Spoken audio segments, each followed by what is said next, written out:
we once again take this great privilege through the Lord Jesus Christ to come around this table. ಕರ್ತನ ಮೇಜಿನ ಹತ್ರ ಮತ್ತೊಂದು ಆವೃತ್ತಿ ತಿರುಗಿ ಸೇರಿ ಬರೋದಕ್ಕಾಗಿ ಕರ್ತನಾದ ಯೇಸು ಕ್ರಿಸ್ತರು ನಮಗೆ ಕೊಟ್ಟಂತ ಸಮಯ ನಾವು ಎಷ್ಟು ಸೌಭಾಗ್ಯವೆಂದೇಳಿ ತಿಳ್ಕೊಳ್ತೇವೆ. And before we take part in the table, we'll very briefly look into the Word of God to examine our lives. ನಮ್ಮ ಜೀವಿತಗಳನ್ನು ಪರೀಕ್ಷಿಸಿಕೊಳ್ಳೋದಕ್ಕಿಂತ ಮುಂಚೆ ದೇವರ ವಾಕ್ಯ ಭಾಗದಿಂದ ಕ್ಲುಪ್ತವಾಗಿ ಕೆಲವು ಮಾತುಗಳನ್ನು ನಾವು ನೋಡ್ಕೊಳ್ಳೋಣ. And as the Lord leads us, we'll try to go through the book of Romans. ದೇವರು ಸಹಾಯ ಮಾಡಿದ ಮೇರೆಗೆ ನಾವು ರೋಮಾಪುರದವರ ಪುಸ್ತಕಕ್ಕೆ ಇದರ ಒಳಗಡೆ ನಾವು ಮುಂದೆ ದಾಟಿ ಹೋಗೋಣ. So we'll turn our Bibles to Romans chapter 1 and we'll begin with the first verse. ನಾವು ರೋಮಾಪುರದವರಿಗೆ ಬರೆದ ಪತ್ರಿಕೆ ಮೊದಲನೇ ಅಧ್ಯಾಯ ಮೊದಲನೇ ವಚನವನ್ನು ನಾವು ಪ್ರಾರಂಭಿಸೋಣ. Romans chapter 1 and verse 1. ರೋಮ ಪತ್ರಿಕೆ ಮೊದಲನೇ ಅಧ್ಯಾಯ ಮೊದಲನೇ ವಚನ. It says, Paul, a servant of Christ Jesus, called to be an apostle, set apart for the gospel of God. ಯೇಸು ಕ್ರಿಸ್ತನ ದಾಸನು ಅಪೊಸ್ತಲನಾಗುವುದಕ್ಕೆ ಕರೆಯಲ್ಪಟ್ಟವನು, ದೇವರ ಸುವಾರ್ತೆಯನ್ನು ಸಾರುವುದಕ್ಕೆ ನೇಮಿಸಲ್ಪಟ್ಟವನೂ ಆಗಿರುವ ಪೌಲನು. Let us look to the Lord in prayer. ಪ್ರಾರ್ಥನೆಯಲ್ಲಿ ಕರ್ತನ ಕಡೆಗೆ ಸಹಾಯಕ್ಕಾಗಿ ನೋಡೋಣ. Our very gracious, loving, heavenly Father, ನಮ್ಮ ಬಹು ಪ್ರೀತಿಯುಳ್ಳ ಕೃಪೆಯುಳ್ಳಂತ ಪರಲೋಕದ ತಂದೆ, we approach thee through the highly exalted name of our Lord and Savior Jesus Christ. ಅತ್ಯದ್ಭುತವಾಗಿ ಹೆಚ್ಚಿಸಲ್ಪಟ್ಟಂತ ಕರ್ತನಾದ ಯೇಸು ಕ್ರಿಸ್ತರ ಉನ್ನತ ಹೆಸರಿನಲ್ಲಿ ನಾವು ನಿಮ್ಮ ಸಮೀಪಕ್ಕೆ ಬರ್ತಾ ಇದ್ದೇವೆ. Thank you for the cross and for all that you have done for our sake. ಓ ದೇವರೇ, ಶಿಲುಬೆಗಾಗಿ ಅಷ್ಟೇ ಅಲ್ಲ, ನಮಗಾಗಿ ನೀನು ಮಾಡಿದ ಎಲ್ಲದಕ್ಕಾಗಿ ನಿನಗೆ ಕೃತಜ್ಞತೆಗಳು ಸಲ್ಲಿಸುತ್ತೇವೆ. We agree that without your giving, we can receive nothing. ಓ ದೇವರೇ, ನಾವು ಒಪ್ಪುಕೋತೇವೆ, ನಾವು ಸಮ್ಮತಿ ಪಡ್ತೇವೆ, ನೀ ಕೊಡಲಾರದೆ ನಾವು ಏನು ಹೊಂದಲಕ್ಕೆ ಸಾಧ್ಯ ಇಲ್ಲ. So as we come into thy presence, we completely acknowledge that we are empty in ourselves and by ourselves. ಓ ದೇವರೇ, ನಿನ್ನ ಪ್ರಸನ್ನತೆಯಲ್ಲಿ ನಾವು ಬಂದಾಗ ನಮಗ್ ನಾವು ಗುರುತಿಸ್ಕೋತೇವೆ, ನಮ್ಮಷ್ಟಕ್ಕೆ ನಾವು ನೀನಿಲ್ಲದೆ ನಾವು ಸಂಪೂರ್ಣವಾಗಿ ಖಾಲಿ ಆಗಿದ್ದೇವೆ ಅಂತೇಳಿ ಗುರುತಿಸ್ಕೋತಾ ಇದ್ದೇವೆ. Completely, we only depend on your giving and on your utterance. ಅಂದರೆ ಪರಿಪೂರ್ಣವಾಗಿ ನಿನ್ನ ಉಚ್ಚಾರಣೆ, ನೀನು ಕೊಡುವಂಥದ್ರ ಮೇಲೆಯೇ ನಾವು ಆಧಾರವಾಗಿರ್ತೇವೆ ತಂದೆ. We pray that in the utterance and translation your grace might be granted. ನಾವು ಪ್ರಾರ್ಥಿಸ್ತೇವೆ, ವಾಕ್ಯ ಉಚ್ಚಾರಣೆ ಭಾಷಾಂತರದಲ್ಲಿ ನಿಮ್ಮ ಕೃಪೆ ನಮಗೆ ದಯಪಾಲಿಸಿ. And speak to each one of us according to your desire. ನಿನ್ನ ಇಷ್ಟ, ನಿನ್ನ ಚಿತ್ತಕ್ಕೆ ಅನುಸಾರವಾಗಿ ನಮ್ಮೆಲ್ಲರೊಂದಿಗೆ ನೀನು ಮಾತನಾಡು. For this we pray with all thanksgiving, the highly exalted, wonderful, gracious name for Lord and Savior Jesus Christ. ಈ ಪ್ರಾರ್ಥನೆಯನ್ನು ಅದ್ಭುತವಾಗಿ ಹೆಚ್ಚಿಸಲ್ಪಟ್ಟಂತ ನಮ್ಮ ಒಡೆಯನು, ರಕ್ಷಕನು, ಕರ್ತನಾಗಿರುವ ಯೇಸು ಕ್ರಿಸ್ತರ ಹೆಸರಿನಲ್ಲಿ ಪ್ರಾರ್ಥಿಸಿಬೇಡಿದ್ದೇವೆ ತಂದೆ. Amen. Amen. Romans 16 chapters are a book that speak about the salvation that the Lord has given us.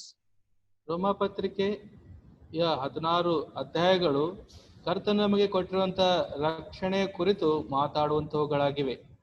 The same salvation is seen from different perspectives or from different viewpoints. ಅದೇ ರಕ್ಷಣೆ, ಆದರೆ ವಿಧವಾದಂತ ಅಂಶಗಳು, ವಿಧವಾದಂತ ದೃಷ್ಟಿಕೋನಗಳಿಂದ ನಾವು ನೋಡುವಂತವರಾಗಿದ್ದೇವೆ. Sometimes it is seen from the angle of God's wrath over man. ಕೆಲವು ಸಂದರ್ಭಗಳಲ್ಲಿ ಮಾನವರ ಮೇಲೆ ದೇವರ ಉಗ್ರ ಕೋಪದ ದೃಷ್ಟಿಕೋನದಿಂದ ನೋಡುತ್ತೇವೆ. Sometimes it is seen in the angle of God's love for us. ಇನ್ನೊಂದು ಕೆಲವು ಸಂದರ್ಭಗಳಲ್ಲಿ ದೇವರ ಪ್ರೀತಿಯು ನಮ್ಮ ಮೇಲೆ ಇರುವುದರಿಂದ ಆ ದೃಷ್ಟಿಕೋನದಿಂದ ನೋಡುತ್ತೇವೆ. Sometimes the same salvation is seen from the angle of our sacrifice, of our living sacrifice to the Lord. ಮತ್ತೆ ಅದೇ ರಕ್ಷಣೆಯನ್ನು ಕೆಲವು ಸಂದರ್ಭಗಳಲ್ಲಿ ನಾವು ಅರ್ಪಿಸುವಂತ ಜೀವವುಳ್ಳ ಸಮರ್ಪಣೆಯ ಅರ್ಪಣೆಯ ದೃಷ್ಟಿಕೋನದಿಂದ ನೋಡುವಂತವರಾಗಿದ್ದೇವೆ. So this book not only speaks of salvation, how to be saved, but also how to continue in salvation. ಈ ಪುಸ್ತಕ ಹೇಗೆ ರಕ್ಷಿಸಲ್ಪಡಬೇಕಂತೇಳಿ ಅನ್ನುವಂಥದ್ದು ಅಷ್ಟೇ ಅಲ್ಲ, ಅದೇ ರೀತಿಯಾಗಿ ರಕ್ಷಣೆಯಲ್ಲಿ ಹೇಗೆ ಮುಂದೆ ಸಾಗಬೇಕನ್ನುವಂಥದ್ದನ್ನು ಕೂಡ ನಮಗೆ ತಿಳಿಯಪಡಿಸ್ತದೆ. So this is a very important book for you to understand what really salvation is all about. ರಕ್ಷಣೆ ಅನ್ನುವಂಥದ್ದು ಏನು ಅನ್ನುವಂಥದ್ದನ್ನು ಪರಿಪೂರ್ಣವಾಗಿ ಅರ್ಥ ಮಾಡಿಕೊಳ್ಳೋದಕ್ಕೋಸ್ಕರವಾಗಿ ಈ ಪುಸ್ತಕ ಎಷ್ಟೋ ಸಹಾಯಕರವಾಗಿದೆ. And Romans chapter 1 and verse 1, the first word, it begins with Paul. His name is being written. ನೋಡ್ರಿ, ರೋಮ ಪತ್ರಿಕೆ ಮೊದಲನೇ ಅಧ್ಯಾಯ ಮೊದಲನೇ ವಚನದಲ್ಲಿ ಪೌಲನ ಹೆಸರಿನಿಂದ ಪ್ರಾರಂಭ ಆಗ್ತಾ ಇದೆ. So it is God's purpose, but God's purpose in relation to every individual person. ಅದಕ್ಕಾಗಿ ಇದು ದೇವರ ಉದ್ದೇಶವಾಗಿದೆ. ಈ ದೇವರ ಉದ್ದೇಶ ಪ್ರತಿಯೊಬ್ಬ ವ್ಯಕ್ತಿಯ ವ್ಯಕ್ತಿಗತ ಜೀವಿತಕ್ಕೆ ಸಂಬಂಧಿಸಿದಂತದ್ದಾಗಿದೆ. It is not towards a group of people, but it is the individual deep work of the salvation and Holy Spirit that Paul is trying to write here. ಅದಕ್ಕಾಗಿ ಅಪೊಸ್ತಲರಂತ ಪೌಲರು ಇಲ್ಲಿ ಬರೆಯೋದಕ್ಕೆ ಪ್ರಯತ್ನಿಸ್ತಾ ಇದ್ದಾರೆ. ಈ ಪರಿಶುದ್ಧಾತ್ಮನ ಈ ಕಾರ್ಯವು, ಈ ರಕ್ಷಣೆ ಕಾರ್ಯವು ಯಾವುದೋ ಒಂದು ಗುಂಪಿಗೆ, ಸಮೂಹಕ್ಕೆ ಅಲ್ಲ, ಇದು ಒಬ್ಬ ವ್ಯಕ್ತಿಗೆ, ವ್ಯಕ್ತಿಗತವಾದ ವ್ಯಕ್ತಿಗೆ ಸಂಬಂಧಿಸಿದಂತದ್ದಾಗಿದೆ. And Paul, to understand what kind of man this Paul was, we need to go to the book of Acts. ಅದಕ್ಕಾಗಿ ಅಪೊಸ್ತಲರಾಗಿರುವಂತಹ ಪೌಲನು ಎಂತಹ ವ್ಯಕ್ತಿ ಆಗಿದ್ದಾನೋ ಅನ್ನೋದು ನಾವು ಅರ್ಥ ಮಾಡ್ಕೊಳ್ಬೇಕಾದ್ರೆ ಅಪೊಸ್ತಲರ ಪುಸ್ತಕಕ್ಕೆ ಹೋಗ್ಬೇಕಾಗ್ತದೆ. How this man could come into this state of being able to write his name in the book of Romans, we need to understand his background. ಈ ರೋಮಾಪುರದವರಿಗೆ ಬರೆದ ಪುಸ್ತಕದಲ್ಲಿ ಅಪೊಸ್ತಲರಾದ ಪೌಲನು ತನ್ನ ಹೆಸರು ಬರಿತಾ ಇದ್ದಾನೆ. ಇಷ್ಟು ಬರೆಯುವುದಕ್ಕಾಗಿ ಆತನು ಹೇಗೆ ಸಮರ್ಥನಾದನೋ ಅರ್ಥ ಮಾಡಿಕೊಳ್ಳೋದಕ್ಕೆ ನಾವು ಅಪೊಸ್ತಲರ ಕೃತ್ಯಗಳ ಪುಸ್ತಕಕ್ಕೆ ಹೋಗಬೇಕು. Acts of the Apostles and chapter 9. ಅಪೊಸ್ತಲರ ಕೃತ್ಯಗಳು 9ನೇ ಅಧ್ಯಾಯ. I just want to show you, or as the Holy Spirit God gives us, we'll try to see 3 things that changed the life of Apostle Paul. ಪರಿಶುದ್ಧಾತ್ಮ ದೇವರು ಸಹಾಯ ಮಾಡಿದ ಮೇರೆಗೆ ನಾನು ನಿಮಗೆ ಅಪೊಸ್ತಲರಾದಂತ ಪೌಲನ ಜೀವಿತವನ್ನು ಬದಲಾಯಿಸಿರುವಂತಹ 3 ವಿಷಯಗಳನ್ನು ತಿಳಿಯಪಡಿಸೋದಕ್ಕೆ ಬಯಸುತ್ತೇನೆ. Acts of the Apostles and chapter 9 and verse 3 and 4. It says, as he neared Damascus on his journey, suddenly a light from heaven flashed around him. He fell to the ground and heard a voice say to him, Saul, Saul, why do you persecute me? ಅಪೊಸ್ತಲರ ಕೃತ್ಯಗಳು 9ನೇ ಅಧ್ಯಾಯ 3ನೇ ವಚನ 4ನೇ ವಚನ. ಅವನು ಪ್ರಯಾಣ ಮಾಡುತ್ತಾ ದಮಸ್ಕದ ಹತ್ತಿರಕ್ಕೆ ಬರಲು ಪಕ್ಕನೆ ಆಕಾಶದೊಳಗಿಂದ ಒಂದು ಬೆಳಕು ಅವನ ಸುತ್ತಲೂ ಮಿಂಚಿತು. ಅವನ ನೆಲಕ್ಕೆ ಬಿದ್ದು, ಸೌಲನೇ ಸೌಲನೇ, ನನ್ನನ್ನು ಯಾಕೆ ಹಿಂಸೆ ಪಡಿಸುತ್ತೀ ಎಂದು ಹೇಳುವ ವಾಣಿಯನ್ನು ಕೇಳಿದನು. So first of all, we need to understand this, that it is not Paul who initiated God's work of salvation. ಮೊಟ್ಟ ಮೊದಲನೇದಾಗಿ ದೇವರ ರಕ್ಷಣೆಯ ಕಾರ್ಯ ಪ್ರಾರಂಭಿಸಿರುವಂತದ್ದು ಪೌಲನು ಪ್ರಾರಂಭಿಸಿಲ್ಲ ಅಂತ ಹೇಳಿ ನಾವು ಅರ್ಥ ಮಾಡ್ಕೊಳ್ಬೇಕು. And there is also something you need to understand. Not only did he not start, but he could not start the work of God. ಇನ್ನು ಮತ್ತೆ ಅರ್ಥ ಮಾಡ್ಕೊಳ್ಬೇಕಾಗಿರುವಂತದ್ದೇನೆಂದ್ರೆ, ಆತನು ಈ ಕೆಲಸ ಪ್ರಾರಂಭ ಮಾಡೋದಕ್ಕೆ ಸಾಧ್ಯವೇ ಆಗುವುದಕ್ಕೂ ಇಲ್ಲ ಅಂತ ಹೇಳಿ ಅರ್ಥ ಮಾಡ್ಕೊಳ್ಬೇಕು. He did not have the capacity, the strength to be born again. ಆತನು ರಕ್ಷಣೆ ಹೊಂದೋದಕ್ಕಾಗಿ, ತಿರುಗಿ ಜನ್ಮಿಸೋದಕ್ಕಾಗಿ ಆತನಿಗೆ ಸ್ವಂತ ಸಾಮರ್ಥ್ಯ ಇಲ್ಲ. And that is why the Lord Jesus used a very beautiful word for salvation. ಅದಕ್ಕಾಗಿ ಕರ್ತನಾದ ಯೇಸು ಕ್ರಿಸ್ತರು ರಕ್ಷಣೆಗಾಗಿ ಒಂದು ಅದ್ಭುತವಾದಂತಹ ಮಾತನ್ನು ಇಲ್ಲಿ ಬಳಸ್ತಾ ಇದ್ದಾರೆ. He used the word in John chapter 3 to Nicodemus, saying, you must be born again. ಅದಕ್ಕಾಗಿ ಯೋಹಾನ್ ಸುವಾರ್ತೆ 3ನೇ ಅಧ್ಯಾಯದಲ್ಲಿ ಕರ್ತನಾದ ಯೇಸು ಕ್ರಿಸ್ತರು ನಿಕೋದೇಮನಿಗೆ ಹೇಳ್ತಾ ಇದ್ದಾರೆ, ನೀನು ತಿರುಗಿ ಜನ್ಮಿಸಬೇಕು. He did not use any other word. The Lord Jesus used that word, born again. ತಿರುಗಿ ಅಥವಾ ಹೊಸದಾಗಿ ಜನ್ಮಿಸಬೇಕು. And Nicodemus, being the teacher, no, the Lord Jesus did not call Nicodemus a teacher of Israel. He called him the teacher of Israel.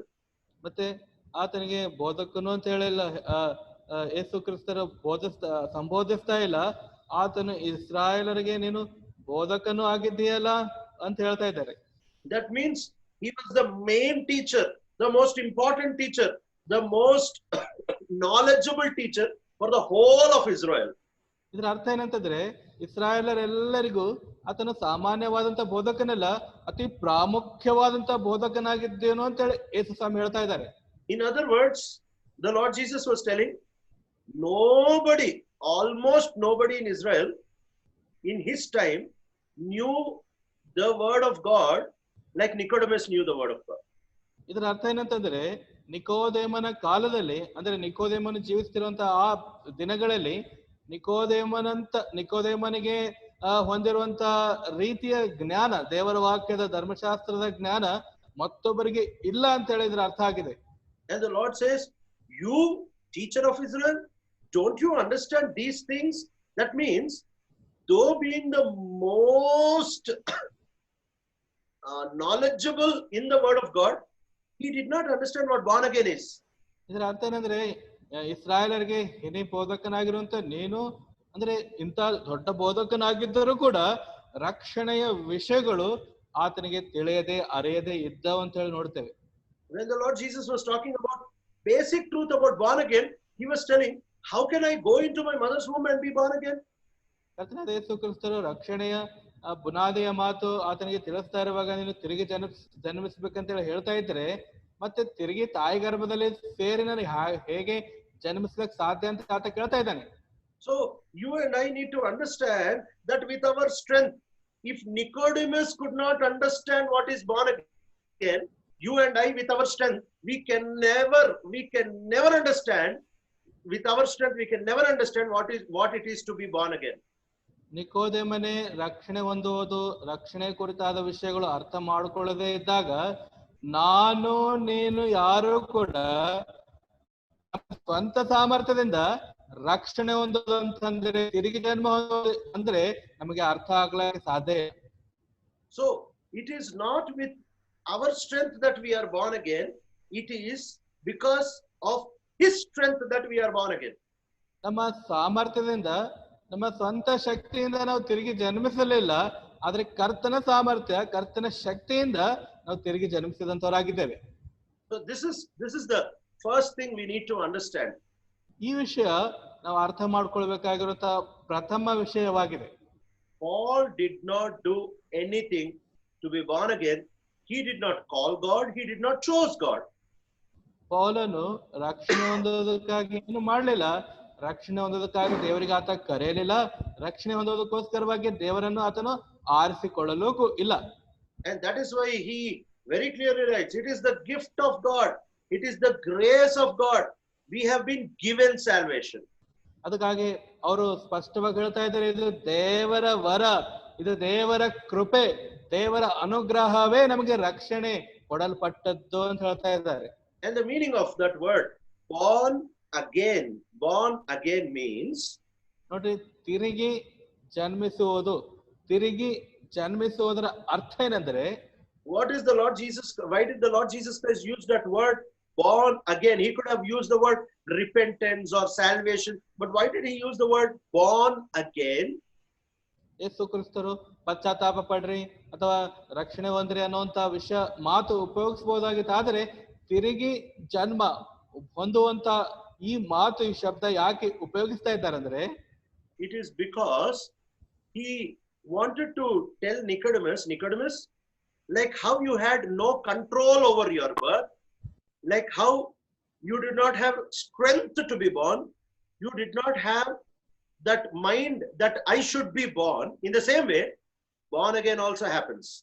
ಅದಕ್ಕಾಗಿ ಕರ್ತನಾದ ಯೇಸು ಕ್ರಿಸ್ತರು ನಿಕೋದೇಮನಿಗೆ ಹೇಳ್ತಾ ಇದ್ದಾರೆ, ನಿನ್ನ ಜನ್ಮ ಹೊಂದೋದಕ್ಕೋಸ್ಕರವಾಗಿ ನಿನಗೆ ನಿಯಂತ್ರಣ ಇಲ್ಲ, ತಿರುಗಿ ನಿನ್ನ ಜನ್ಮ ತಾಳೋದಕ್ಕಾಗಿ ಅಥವಾ ಈ ಲೋಕದಲ್ಲಿ ಹೊಸದಾಗಿ ಹುಟ್ಟೋದಕ್ಕೋಸ್ಕರವಾಗಿ ನಿನ್ನ ಹತ್ರ ನಿಯಂತ್ರಣ ಇಲ್ವೋ, ಅದೇ ರೀತಿಯಾಗಿ ರಕ್ಷಣೆ ಕಾರ್ಯ ಕೂಡ ಆಗಿದೆ, ನಿನ್ನ ಸಾಮರ್ಥ್ಯದ ಮೇಲೆ ಅದು ಆಧಾರವಾಗಿಲ್ಲ. Now, nobody, I feel, nobody in this world remembers how he was born, the moment he was being born, how he came out and how he saw the first thing. I don't think anybody ever remembers. ಮತ್ತೆ ನಾನು ಅನ್ಕೊಳ್ತೇನೆ, ಈ ಪ್ರಪಂಚದಲ್ಲಿ ಮತ್ತೆ ಯಾರೇ ಆಗಿರ್ಲಿ, ನಾವಾಗ್ಲಿ ಮತ್ತೊಬ್ಬರಾಗಿರ್ಲಿ, ಈ ಲೋಕದಲ್ಲಿ ಅವರು ಜನ್ಮ ತಾಳುವಾಗ ಹೇಗೆ ಜನ್ಮ ತಾಳಿದರು, ಆ ಸಂದರ್ಭ ಮತ್ತೆ ಅವ್ರು ಬಂದಿರುವಂತದ್ದು ಅವ್ರಿಗೆ ಯಾರಿಗೂ ನೆನಪಿರ್ಲಕ್ ಸಾಧ್ಯ ಇಲ್ಲಾರಂತ ವಿಷಯ ಆಗಿದೆ ಅದು. And nobody in this world decides that I should be born to so and so father and mother in so and so time, I should be born as a boy or a girl. Nobody in the world ever decides this. ಈ ಲೋಕದಲ್ಲಿ ಯಾರೇ ಆಗಿರ್ಲಿ, ಇಂತಿಂತ ತಂದೆಗೆ ನಾನು ಹುಟ್ಟಬೇಕು, ಇಂತಿಂತ ಸಮಯದಲ್ಲಿ ನಾನು ಹುಟ್ಟಬೇಕು, ನಾನು ಗಂಡ ಆಗಿರ್ಬೇಕು, ಹೆಣ್ಣಾಗಿರ್ಬೇಕು, ಅಥವಾ ಇಂತ ಆಗಿರ್ಬೇಕನ್ನೋಂಥದ್ದು ಲೋಕದಲ್ಲಿ ಯಾರು ತೀರ್ಮಾನ ಮಾಡುವಂತವ್ರು ಯಾರು ಇಲ್ಲ ಅಂತ ಹೇಳಿ ನಾನು ಅನ್ಕೋತೇನೆ. You don't know and you cannot influence your birth in any way.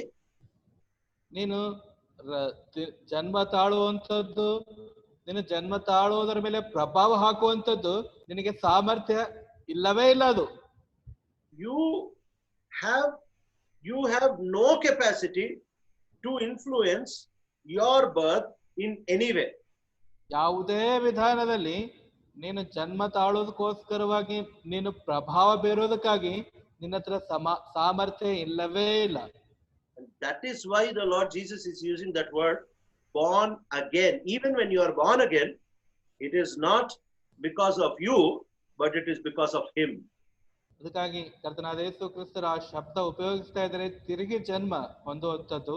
ಈ ತಿರುಗಿ ಜನ್ಮ ಹೊಂದುವಂತ ಸಂದರ್ಭದಲ್ಲಿ ಕೂಡ ನಿನ್ನಿಂದ ಯಾವುದೇ ಸಾಮರ್ಥ್ಯ ಆಗಲಿ ಶಕ್ತಿ ಆಗಲಿ ಅಲ್ಲಿ ಚಲನೆ ಆಗೋದಕ್ಕಾಗಿ ಬಳಸೋದಕ್ಕೆ ಸಾಧ್ಯ ಇಲ್ಲ. So the first thing we need to understand is that the work of salvation doesn't begin from you, it begins from the Lord. ಅದಕ್ಕಾಗಿ ಮೊದಲನೇದಾಗಿ ನಾವು ಅರ್ಥ ಮಾಡ್ಕೊಳ್ಬೇಕಾಗಿರುವಂತ ವಿಷಯ ಏನಂದ್ರೆ, ಈ ರಕ್ಷಣೆಯ ಕಾರ್ಯ ನಿನ್ನಿಂದ ಪ್ರಾರಂಭ ಆಗಿಲ್ಲ, ಇದು ಕರ್ತನಿಂದಲೇ ಪ್ರಾರಂಭವಾಗಿರುವಂತದ್ದಾಗಿದೆ. And the Bible is very clear. The Bible says, sometimes we have problem to understand this, but the Bible is very clear. It says, I will show mercy on whom I want to show mercy. ಅದಕ್ಕಾಗಿ Bible ಸ್ಪಷ್ಟವಾಗಿ ಮಾತು ಹೇಳ್ತದೆ. ಕೆಲವು ಸಾರಿ ನಾವು ಇದು ಅರ್ಥ ಮಾಡ್ಕೊಳ್ಳೋದಕ್ಕೆ ನಮಗೆ ಕಠಿಣ ಆಗ್ತದೆ. ಬೈಬಲ್ ಸ್ಪಷ್ಟವಾಗಿ ದೇವರ ವಾಕ್ಯ ಈ ರೀತಿ ಹೇಳ್ತದೆ, ನಾನು ಯಾರ ಮೇಲೆ ಕರುಣಿಸ್ತೀನೋ, ಯಾರ ಮೇಲೆ ಕರುಣೆ ತೋರಿಸ್ಬೇಕಂದಿದ್ದೀನೋ ಅವರನ್ನೇ ನಾನು ಕರುಣಿಸ್ತೀನಿ ಅಂತ ಹೇಳಿ ದೇವರ ವಾಕ್ಯ ಸ್ಪಷ್ಟವಾಗಿ ಹೇಳ್ತದೆ. Now throughout the Bible we don't see any other person believing the Lord who was traveling along with Saul. ನಾವು ಬೈಬಲ್ ಅಲ್ಲಿ ನೋಡ್ತಾ ಇದ್ದೇವೆ, ಮತ್ತೆ ಸೌಲನೊಂದಿಗೆ ಪ್ರಯಾಣ ಮಾಡ್ತಿರುವಂತ ಯಾವುದೇ ವ್ಯಕ್ತಿ ಆಗಲಿ ಬೈಬಲ್ ಅಲ್ಲಿ ಎಲ್ಲಿ ಕೂಡ ನೋಡ್ತಾ ಇಲ್ಲ ನಾವು ಆತ ರಕ್ಷಣೆ ಹೊಂದಿದ್ದೇನೆ ಅಂತ ಹೇಳಿ. And we don't see that somebody else in that big group was also converted that day, was also born again that day. ಆ ದಿನದಲ್ಲಿ ಮತ್ತೆ ಅವರು ಕೂಡ ಮಾನಸಾಂತರ ಹೊಂದಿದ್ದಾರೆ, ಅವರು ಕೂಡ ತಿರುಗಿ ಜನ್ಮ ಹೊಂದಿದ್ದಾರೆ, ಆ ಸೌಲನೊಂದಿಗೆ ಪ್ರಯಾಣ ಮಾಡಿದಂಥವ್ರು ಅಂತ ಹೇಳಿ ಆ ದಿನ ರಕ್ಷಣೆ ಹೊಂದಿದಂಥವ್ರು ಮತ್ತೊಬ್ಬರಿಗೆ ನಾವು ನೋಡ್ತಾ ಇಲ್ಲ. And that very clearly shows that it is the sovereign purpose, the sovereign choosing, the sovereign will of God that he gave a vision to Paul. ಅದಕ್ಕಾಗಿ ಇಲ್ಲಿ ನೋಡುವಂತ ವಿಷಯ ಏನಂತಂದ್ರೆ, ಸರ್ವಶಕ್ತನಾದಂತ ದೇವರ ತನ್ನ ಸಾರ್ವಭೌಮತ್ವದಲ್ಲಿರುವಂತ ಆತನ ಪ್ರಣಾಳಿಕೆ, ಆತನ ಯೋಜನೆಯಲ್ಲಿ ಸಾರ್ವಭೌಮವಾದಂತ ತನ್ನ ಸಂಕಲ್ಪವನ್ನು ಪೌಲನ ಮೇಲೆ ತೋರಿಸ್ತಾ ಇದ್ದಾರೆ, ಆತನಿಗೆ ದರ್ಶನ ಕೊಡ್ತಾ ಇದ್ದಾರೆ, ಆತನಿಗೆ ರಕ್ಷಿಸ್ಕೊತಾ ಇದ್ದಾರೆ.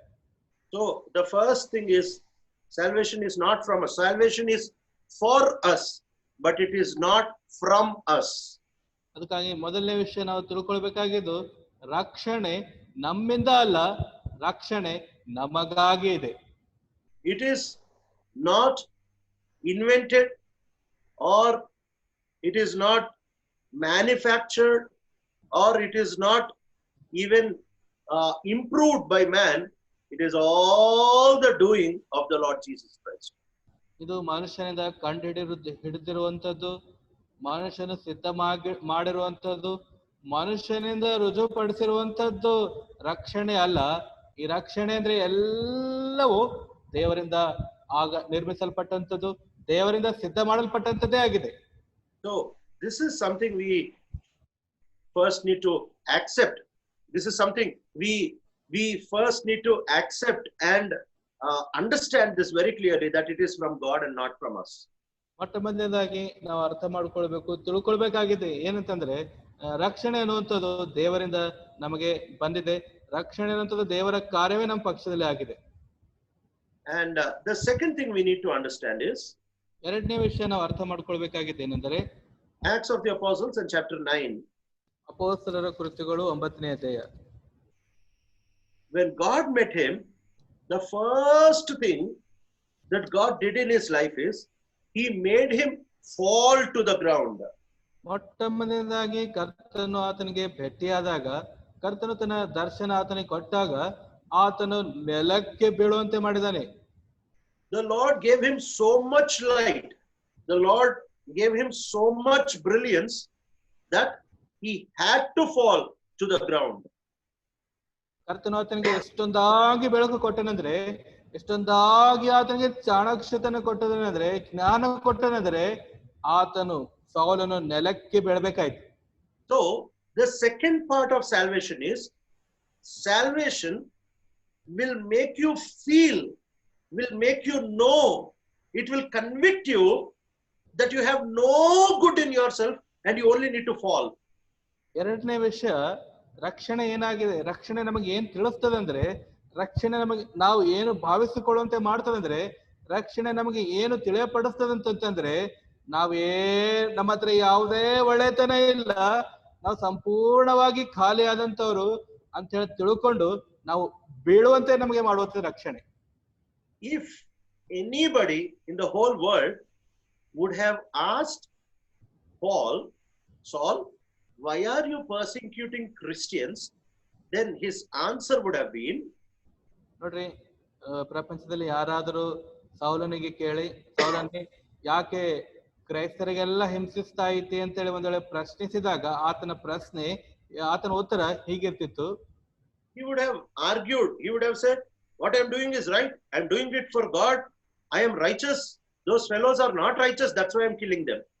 ಆತನು ವಾದ ಮಾಡಿ ಹೀಗೆ ಹೇಳ್ತಾ ಇರ್ಬೋದು, ನಾ ಮಾಡೋದೆಲ್ಲ ಕರೆಕ್ಟ್ ಅದ, ನಾನು ದೇವ್ರ ಸಲಿಂದ ಮಾಡ್ತಾ ಇದ್ದೀನಿ, ನಾನು ನೀತಿವಂತನು, ಅವರೆಲ್ಲ ಪಾಪಿಗಳು, ನಾನು ಪರಿಶುದ್ಧನಾಗಿದ್ದೀನಿ, ಇದು ದೇವರಿಗಾಗಿ ನಾನು ಮಾಡ್ತಾ ಇದ್ದೀನಿ ಅಂತ ಹೇಳಿ ಆತ ವಾದ ಮಾಡ್ತಿದ್ದನು.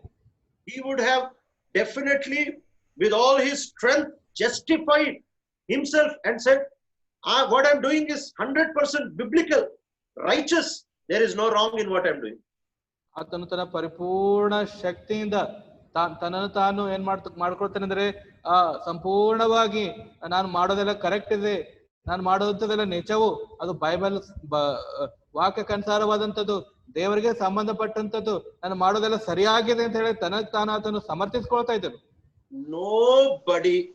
Nobody could question this man, why are you doing this, and keep this man silent. ನೋಡ್ರಿ, ಯಾರು ಕೂಡ ಈ ವ್ಯಕ್ತಿಗೆ ನೀ ಹಿಂಗ್ಯಾಕ್ ಮಾಡತ್ತೀನಿ ಅಂತ ಹೇಳಿ ಪ್ರಶ್ನೆ ಮಾಡಕ್ ಸಾಧ್ಯ ಇದ್ದಿದ್ದಿಲ್ಲ. ಆತನಿಗೆ ಪ್ರಶ್ನೆ ಮಾಡಿ ಆತನಿಗೆ ಸುಮ್ಮನೆ ಮಾಡೋದಕ್ಕಾಗಿ, ಮೌನ ಮಾಡೋದಕ್ಕಾಗಿ ಯಾರಿಗೂ ಕೂಡ ಸಾಧ್ಯವಾಗ್ತಾ ಇದ್ದಿದ್ದಿಲ್ಲ. But when the Lord Jesus gave his beautiful vision, immediately he did not answer the question, why are you persecuting me? ಯಾವಾಗ ಕರ್ತನಾದ ಯೇಸು ಕ್ರಿಸ್ತರು ತನ್ನ ಬೆಳಕು, ತನ್ನ ಪ್ರಕಾಶ, ತನ್ನ ದರ್ಶನ ಆತನ ಮೇಲೆ ಹಾಕಿ ಆತನಿಗೆ ಪ್ರಶ್ನಿಸಿದಾಗ, ಯಾಕೆ ನೀನು ಹಿಂಸಿಸ್ತಾ ಇದ್ದೆ ಅಂತೇಳಿ ಪ್ರಶ್ನಿಸಿದಾಗ ಪ್ರತ್ಯುತ್ತರ ಕೊಡಲಾರದೆ ಹೋಗ್ತಾ ಇದ್ದಾನೆ. Immediately he understood, he saw his sin, he saw his self-righteousness, and he said, what I am doing is wrong, I am 100% worst sinner of all mankind. ತಕ್ಷಣವೇ ಆತ ಅರ್ಥ ಮಾಡ್ಕೊಳ್ತಾ ಇದ್ದಾನೆ, ತಕ್ಷಣವೇ ತನ್ನನ್ನು ತಾನು ಪರೀಕ್ಷಿಸ್ಕೊಳ್ತಾ ಇದ್ದಾನೆ, ನಾನು ಪಾಪಿಯಾಗಿದ್ದೇನೆ, ನಾನು ಸ್ವನೀತಿ ಪರನಾಗಿದ್ದೇನೆ, ನನ್ನ ದುಷ್ಟತ್ವ, ನನ್ನ ಪಾಪ ಇಂಥದ್ದಾಗಿದೆ ಅಂತೇಳಿ ದೇವರ ವಾಕ್ಯದ ಬೆಳಕಿನಲ್ಲಿ ಪರೀಕ್ಷಿಸಿಕೊಂಡು ತನಗ್ ತಾನು ಮೌನವಾಗಿದ್ದು ಪ್ರಶ್ನೆಗೆ ಉತ್ತರ ಕೊಡದೆ ಬಿದ್ದು ಬಿಡ್ತಾ ಇದ್ದಾನೆ. When the Lord asked Saul, why do you persecute me? He did not give him an answer because he saw his own sin and he recognized that he was at fault and not the Christians. ಕರ್ತನಾದ ಯೇಸು ಕ್ರಿಸ್ತರು ಆತನಿಗೆ ಪ್ರಶ್ನಿಸಿದಾಗ, ಆತನ ಬೆಳಕು ಹಾಕಿದಾಗ ಅಪೊಸ್ತಲ ಸೌಲನು ನೋಡ್ತಾ ಇದ್ದಾನೆ, ತಾನು ಪಾಪಾತ್ಮನಾಗಿದ್ದಾನೆ, ಕ್ರೈಸ್ತರು ನಿಜವಾದಂತವ್ರು, ತನ್ನದೇ ತಪ್ಪಾಗಿದೆ ಅಂತ ಹೇಳಿ ಆತ ಅರ್ಥ ಮಾಡ್ಕೊಂಡು ತಿಳ್ಕೊಳ್ತಾ ಇದ್ದಾನೆ. So this is the second work of salvation. ಇದು ರಕ್ಷಣೆಯ ಎರಡನೆಯ ಕಾರ್ಯ ಆಗಿದೆ. The salvation of God will convict a person very deeply inside that he is a worst sinner who needs a savior. ರಕ್ಷಣೆಯ ಎರಡನೆಯ ಕಾರ್ಯ ಇದಾಗಿದೆ. ಈ ರಕ್ಷಣೆ ಅನ್ನುವಂಥದ್ದು ಪಾಪಿಯ ಅಂತರಾತ್ಮದಲ್ಲಿ ಆಳವಾಗಿ ಒಪ್ಪಿಸಲ್ಪಡ್ತದೆ. ಏನಂದ್ರೆ ಆತನು ಭಯಂಕರವಾದಂತಹ ಪಾಪಿಯಾಗಿದ್ದಾನೆ, ಈ ಪಾಪಿಗೆ ರಕ್ಷಕನ ಅವಶ್ಯಕವಾಗಿದೆ ಅಂತೇಳಿ ರಕ್ಷಣೆ ಕಾರ್ಯ ಆತನಿಗೆ ಒಪ್ಪಿಸುವಂತದ್ದಾಗಿದೆ. And immediately that's the reason why he asked, "Who are you, Lord? I need you." Until then he never needed anybody. ತಕ್ಷಣವೇ ಆತನು ಕೇಳ್ತಾ ಇದ್ದಾನೆ, ಕರ್ತನೇ ನೀನ್ ಆರು, ನಿನ್ನ ಅವಶ್ಯಕತೆ ನನಗಿದೆ ಅಂತೇಳಿ ಆತ ಕೇಳ್ತಾ ಇದ್ದಾನೆ. ಇಲ್ಲಿಯವರೆಗೂ ಕರ್ತನ ಅವಶ್ಯಕತೆ ಆತನಿಗೆ ಅವಶ್ಯಕತೆ ಇರಲಿಲ್ಲ, ಈಗ ಅವಶ್ಯಕತೆ ಆತನಿಗೆ ಬರ್ತಾ ಇದೆ. Till then he thought people need me. He never thought that he needs anybody. ಅಲ್ಲಿ ತನಕ ಜನರಿಗೆ ನನ್ನ ಅವಶ್ಯಕತೆ ಇದೆ ಅಂತ ಹೇಳಿ ಆತ ಯೋಚಿಸ್ತಾ ಇದ್ದಾನೆ. ಈಗ ತನಗೆ ಅವಶ್ಯಕ ಇದೆ ಅಂತ ಹೇಳಿ ಆತನೇ ಆಲೋಚಿಸ್ತಾ ಇದ್ದಾನೆ. Till then he thought God needed me, but that moment he understood he needed God. ಇಲ್ಲಿ ತನಕ ಆತ ಆಲೋಚಿಸ್ತಾ ಇದ್ದಾನೆ, ದೇವರಿಗೆ ನನ್ನ ಅವಶ್ಯಕತೆ ಇದೆ, ಆದರೆ ಈಗ ದೇವರ ಅವಶ್ಯಕತೆ ನನಗಿದೆ ಅಂತ ಹೇಳ್ತಾ ಯೋಚಿಸ್ತಾ ಇದ್ದಾನೆ. I want you to understand, dear brother and sister, that God doesn't need you so much as you need God. ಪ್ರಿಯ ಸಹೋದರ ಸಹೋದರಿಯರೇ, ಈ ವಿಷಯ ನಾವು ಅರ್ಥ ಮಾಡ್ಕೊಳ್ಬೇಕಾಗಿದೆ. ಅದೇನಂದ್ರೆ ನಮಗೆ ದೇವರ ಅವಶ್ಯಕತೆ ಅಷ್ಟಿಲ್ಲ, ಎಷ್ಟಂತಂದ್ರೆ ದೇವರು ನಮ್ಮ ಅವಶ್ಯಕತೆ ದೇವರಿಗಿದೆ ಅಷ್ಟು. God needs you, but you need God more than he needs you. ನಿನಗೆ ದೇವರ ಅವಶ್ಯಕತೆ ಇದೆ, ಅದು ಹೆಚ್ಚಿಗಿಂತ ದೇವರ ಅವಶ್ಯಕತೆ ನಿನಗಿದೆ. So Paul understood this, that without God, without the Lord Jesus Christ, he was a very, very horrible, worst sinner. ಪೌಲನು ಅರ್ಥ ಮಾಡ್ಕೊಳ್ತಾ ಇದ್ದಾನೆ, ಕರ್ತನಾದ ಯೇಸು ಕ್ರಿಸ್ತರ ಹೊರತು, ಕರ್ತನಾದ ಯೇಸು ಕ್ರಿಸ್ತರ ಇಲ್ಲದೆ ಆತನು ಭಯಂಕರವಾದಂತ ಕೆಟ್ಟ ಪಾಪಿ ಆಗಿದ್ದಾನೆ ಅಂತ ಹೇಳಿ. And immediately he falls to the ground, he becomes blind, he is not able to see anything. ತಕ್ಷಣವೇ ಆತನು ನೆಲಕ್ಕೆ ಬೀಳ್ತಾ ಇದ್ದಾನೆ, ಕುರುಡನಾಗ್ತಾ ಇದ್ದಾನೆ, ಯಾವುದೇ ವಿಷಯಗಳು ಆತನಿಗೆ ಕಾಣ್ತಾ ಇಲ್ಲ. And immediately his life starts to take a new way, a new path. ತಕ್ಷಣವೇ ಆತನ ಜೀವಿತ ಒಂದು ಹೊಸ ಮಾರ್ಗ, ಒಂದು ಹೊಸ ದಾರಿ ಹಿಡಿತಾ ಇದೆ. How many times we have thought that it is because of us and it is not because of Jesus. ಎಷ್ಟು ಸಾರಿ ಪ್ರಿಯರೇ, ಎಷ್ಟು ಸಾರಿ ಇದು ನಮ್ಮ ನಿಮಿತ್ತವೇ ಆಗ್ತಾ ಇದೆ ಅಂತ ಹೇಳಿ ಆಲೋಚಿಸ್ತಾ ಇದ್ದೇವೆ, ಆದರೆ ಯೇಸು ಕ್ರಿಸ್ತರ ನಿಮಿತ್ತವಾಗಿ ಆಗಿದೆ ಅಂತ ಹೇಳಿ ನಾವು ಆಲೋಚಿಸ್ತಾ ಇಲ್ಲ. And the vision that Paul got, he writes in Acts of the Apostles and chapter 26. ಅಪೊಸ್ತಲರಾದ ಪೌಲನು ಈ ದರ್ಶನ ಹೊಂದಿ ಅಪೊಸ್ತಲ ಕೃತ್ಯ 26ನೇ ಅಧ್ಯಾಯದಲ್ಲಿ ಈ ರೀತಿಯಾಗಿ ಬರೀತಾನೆ. Many times we forget that this vision is the vision of Acts of the Apostles chapter 9. ನಾವು ಅನೇಕ ಸರ್ತಿ ಅನ್ಕೋತೇವೆ, ಮರೆತು ಹೋಗ್ತೇವೆ, ಅಪೊಸ್ತಲ ಕೃತ್ಯ 9ನೇ ಅಧ್ಯಾಯದಲ್ಲಿ ಇರುವಂತ ದರ್ಶನವೇ ಇದು ಆಗಿದೆ ಅಂತ ಹೇಳಿ ನಾವು ತಿಳ್ಕೊಳ್ತೇವೆ. Acts chapter 26 and verse 19, he says, "So then King Agrippa, I was not disobedient to the vision from heaven." ಅಪೊಸ್ತಲ ಕೃತ್ಯಗಳು 26ನೇ ಅಧ್ಯಾಯ 19ನೇ ವಚನ, ಆದ ಕಾರಣ ಅಗ್ರಿಪ್ಪ ರಾಜನೇ, ಪರಲೋಕದಿಂದ ನನಗೆ ಉಂಟಾದ ಆ ದರ್ಶನಕ್ಕೆ ನಾನು ಅವಿಧೇಯನಾಗದೆ. So he was very clear. When you read the whole chapter, you understand that he's speaking here about the Acts 9 vision that he got. ಇಲ್ಲಿ ಸ್ಪಷ್ಟವಾಗಿ ಹೇಳ್ತಾ ಇದ್ದಾರೆ. ಮತ್ತೆ ಈ 26ನೇ ಅಧ್ಯಾಯ ಪೂರ್ಣ ಓದಿದಾಗ ಅಪೊಸ್ತಲ ಕುರಿತ 9ನೇ ಅಧ್ಯಾಯದಲ್ಲಿ ತಾನು ಹೊಂದಿರುವಂತಹ ದರ್ಶನದ ಕುರಿತು ಆತನು ಸ್ಪಷ್ಟವಾಗಿ ಹೇಳ್ತಾ ಇದ್ದಾನೆ. Because he saw many visions, but this vision was about what he saw in Acts 9. ಅನೇಕ ದರ್ಶನಗಳು ಆತನು ನೋಡಿದಾನಾದ್ರೆ ಈ ದರ್ಶನ ಮಾತ್ರ ಅಪೊಸ್ತಲ ಕುರಿತ 9ನೇ ಅಧ್ಯಾಯದಲ್ಲಿ ತಾನು ನೋಡಿರುವಂತದ್ದೇ ಆಗಿದೆ. Many times people use this verse to speak about church vision. This is not a verse written about church vision. ಅನೇಕ ಸಂದರ್ಭದಲ್ಲಿ ಈ ದರ್ಶನವನ್ನು ಸಭೆಯ ದರ್ಶನದ ಕುರಿತು ಅನೇಕರು ಬೋಧಿಸ್ತಾರೆ, ಹೇಳ್ತಾರೆ. ಆದರೆ ಈ ಸಂದರ್ಭ ಆ ಸಭೆಯ ದರ್ಶನದ ಕುರಿತಾಗಿ ಬರೆದಿರುವಂತಹ ದರ್ಶನದ ಸಂದರ್ಭ ಅಲ್ಲ. This vision is a vision where his self-righteousness broke down and he fell to the ground. ಈ ದರ್ಶನ ಯಾವ ದರ್ಶನ ಅಂತಂದ್ರೆ, ಈ ದರ್ಶನದ ಸಂದರ್ಭದಲ್ಲಿ ಆತನ ಸ್ವನೀತಿ ಮುರಿಯಲ್ಪಟ್ಟು ಆತನ ನೆಲಕ್ಕೆ ಬಿದ್ದಿರುವಂತಹ ಸಂದರ್ಭದ ದರ್ಶನ ಆಗಿದೆ. And Paul says, I have never been disobedient to this vision. ಅದಕ್ಕಾಗಿ ಪೌಲನು ಹೇಳ್ತಾ ಇದ್ದಾನೆ, ನಾನು ಎಂದಿಗೂ ಈ ಪ್ರತ್ಯಕ್ಷತೆ, ಈ ದರ್ಶನಕ್ಕೆ ವಿಧೇಯನಾಗಲಿಲ್ಲ. After I got so many visions about third heaven, visions about the Lord's table, so many visions. This vision, I have never been disobedient. ನಾನು ಅನೇಕ ದರ್ಶನಗಳು ಹೊಂದಿದ್ದೇನೆ. ಕರ್ತನ ಮೇಜಿನ ದರ್ಶನ, ಮೂರನೆಯ ಪರಲೋಕದ ಆಕಾಶದ ದರ್ಶನ, ಮತ್ತೆ ಅನೇಕ ದರ್ಶನಗಳು ಹೊಂದಿದ್ದೇನೆ. ಆದರೆ ಈ ದರ್ಶನಕ್ಕೆ ಪ್ರತ್ಯೇಕವಾಗಿ ಈ ದರ್ಶನಕ್ಕೆ ನಾನು ಅವಿಧೇಯನಾಗಲಿಲ್ಲ.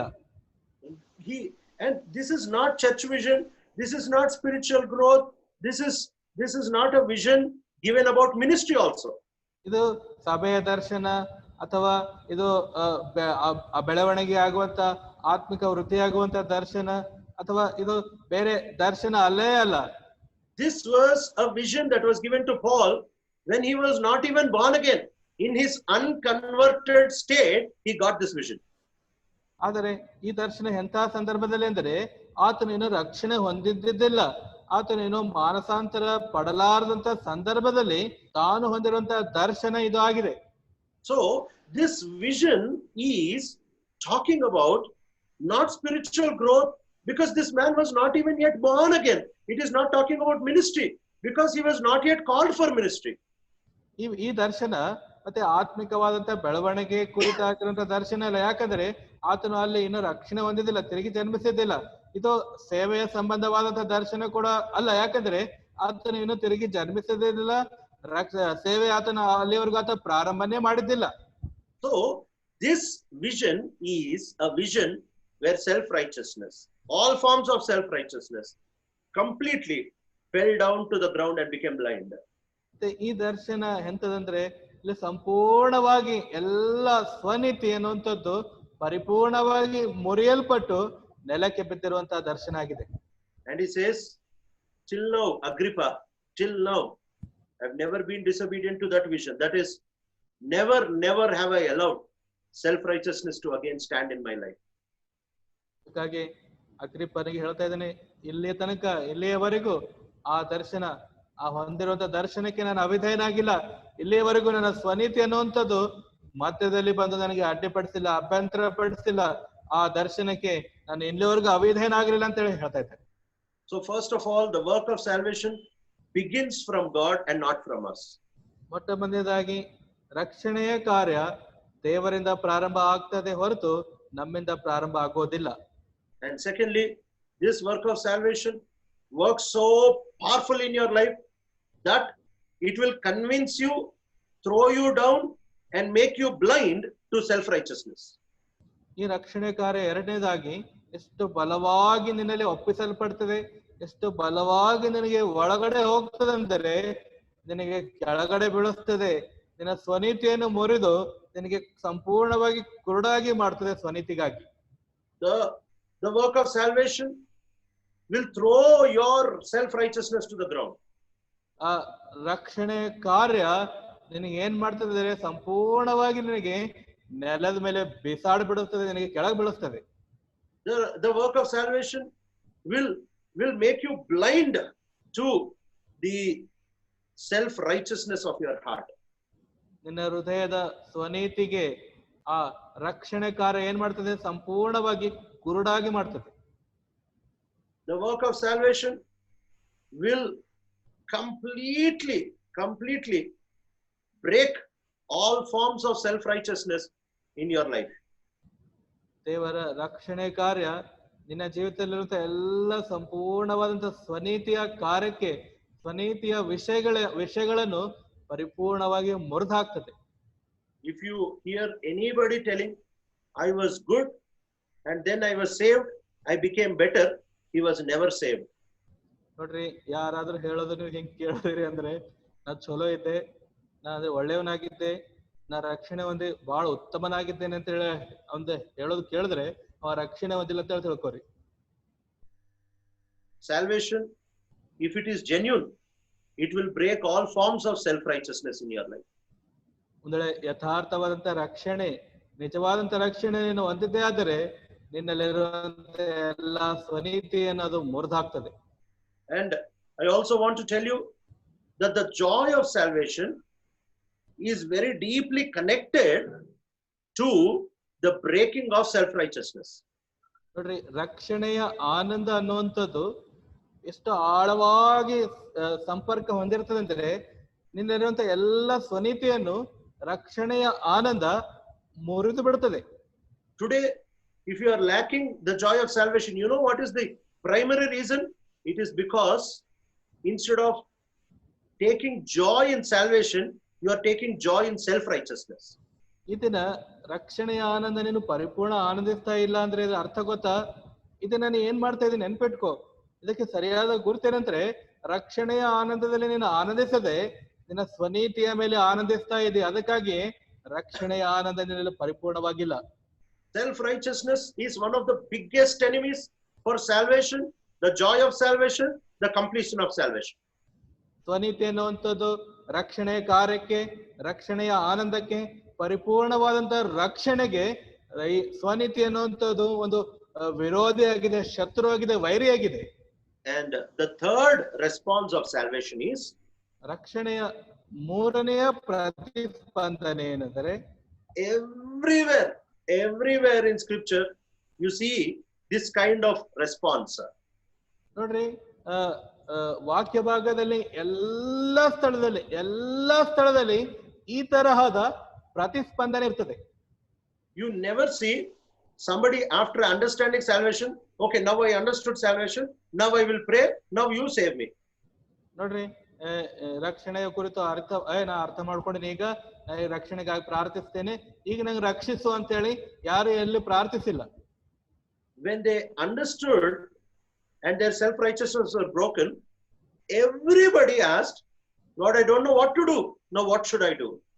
ನೋಡ್ರಿ, ಯಾರ್ಯಾರು ಸ್ವನೀತಿ ಮುರಿಯಲ್ಪಡ್ತದೋ, ರಕ್ಷಣೆ ಕಾರ್ಯ ಅವರಲ್ಲಿ ಕಾರ್ಯ ಸಾಧಿಸಲ್ಪಡ್ತದೋ, ತಕ್ಷಣವೇ ಅವರಂತಾರೆ, ಕರ್ತನೆ ನಾನು ಏನ್ ಮಾಡ್ಬೇಕು ಗೊತ್ತಿಲ್ಲ, ಕರ್ತನೆ ನಾ ಏನ್ ಮಾಡ್ಬೇಕು ಹೇಳು ಅಂತ ಹೇಳಿ ಪ್ರಾರ್ಥಿಸ್ತಾರೆ.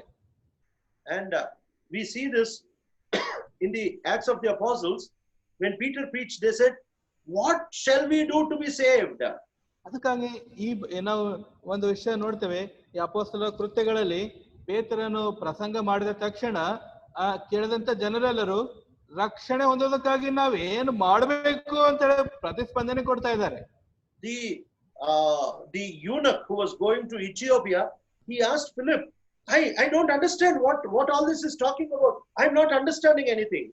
ನೋಡ್ರಿ, ಆ ರಥದಲ್ಲಿ ಪ್ರಯಾಣ ಮಾಡ್ತಿರುವಂತ ಕಂಚುಕಿ ಫಿಲಿಪ್ಪನಿಗೆ ಹೇಳ್ತಾ ಇದ್ದೇನೆ, ಇದೇನು ನಡೀತಾ ಇದೆ, ಈ ವಿಷಯಗಳು ಏನಾಗಿವೆ, ನನಗೆ ಒಂದನ್ನು ಅರ್ಥ ಆಗ್ತಾ ಇಲ್ಲ ಅಂತ ಹೇಳಿ ಕೇಳ್ತಾ ಇದ್ದಾನೆ.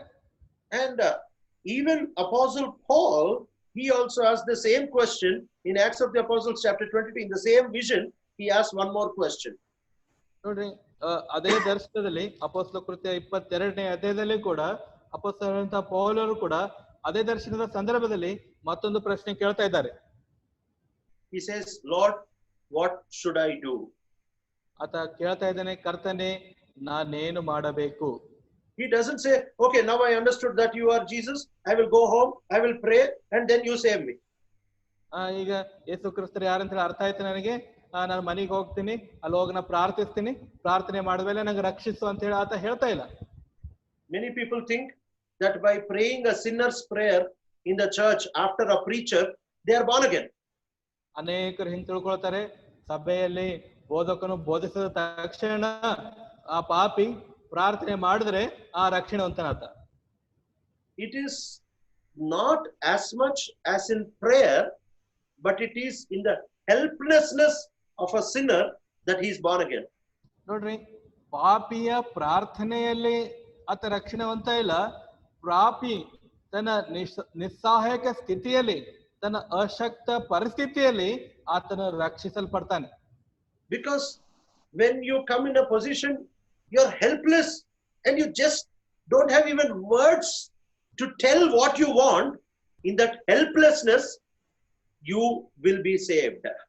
ನೀನು ನಿಸ್ಸಹಾಯಕ ಪರಿಸ್ಥಿತಿಯಲ್ಲಿ ಬಂದಾಗ ಉಚ್ಚರಿಸಲು ಮಾತುಗಳು ಇಲ್ಲದಂತಹ ಸ್ಥಿತಿಯಲ್ಲಿ ನಿತ್ರಾಣವಾಗಿ, ಕರ್ತನೆ ನನಗೆ ಆಡೋದಕ್ಕೆ ಮಾತಿಲ್ಲ ಅಂತೇಳಿ ನಿಸ್ಸಹಾಯಕ ಸ್ಥಿತಿ, ಆ ಪರಿಸ್ಥಿತಿಯಲ್ಲಿ ಬಂದಾಗ ನೀನು ರಕ್ಷಿಸಲ್ಪಡ್ತೀಯ. There is nobody who is truly born again who said, now I understood, now I will pray, you save me. ತಿರುಗಿ ಜನ್ಮ ಹೊಂದಿ ನಿಜವಾಗಿ ಜನ್ಮ ಹೊಂದಿದಂತವನು ಹಿಂಗ್ ಹೇಳಕ್ ಸಾಧ್ಯ ಇಲ್ಲ. ನಾ ಅರ್ಥ ಮಾಡ್ಕೊಂಡಿನಿ, ಈಗ ನಾ ಪ್ರಾರ್ಥಿಸ್ತೀನಿ, ನಂಗೆ ರಕ್ಷಿಸು ಅಂತ ಹೇಳಿ ನಿಜವಾಗಿ ರಕ್ಷಣೆ ಹೊಂದಿದಂತವನು ಹಿಂಗ್ ಹೇಳಕ್ ಸಾಧ್ಯ ಇಲ್ಲ. He will be pushed to a place where he doesn't know what to do. He will be asking God, Lord, what should I do? What should I do in order to get this salvation?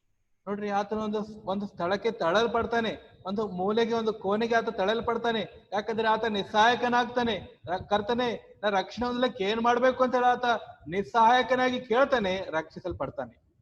Even the woman at the well, she didn't know what, and she just left that pot there and she just went away and she was saved. ನೋಡ್ರಿ, ಆ ಬಾವಿಯ ಹತ್ತಿರ ಇರುವಂತಹ ಸ್ತ್ರೀ ಕೂಡ ಆಕೆ ರಕ್ಷಣೆ ಹೊಂದೋದಕ್ಕೆ ಆಕೆ ಏನ್ ಮಾಡ್ಬೇಕು ಆಕೆ ಏನು ಗೊತ್ತಾಗ್ತಾ ಇಲ್ಲ. ತನ್ನ ನಿಸ್ಸಹಾಯಕ ಪರಿಸ್ಥಿತಿಯಲ್ಲಿ ತನ್ನ ಕೊಡ ಅಲ್ಲೇ ಬಿಟ್ಟು ಹೋಗ್ತಾ ಇದ್ದಾಳೆ, ಆಕೆ ರಕ್ಷಿಸಲ್ಪಡ್ತಾ ಇದ್ದಾಳೆ.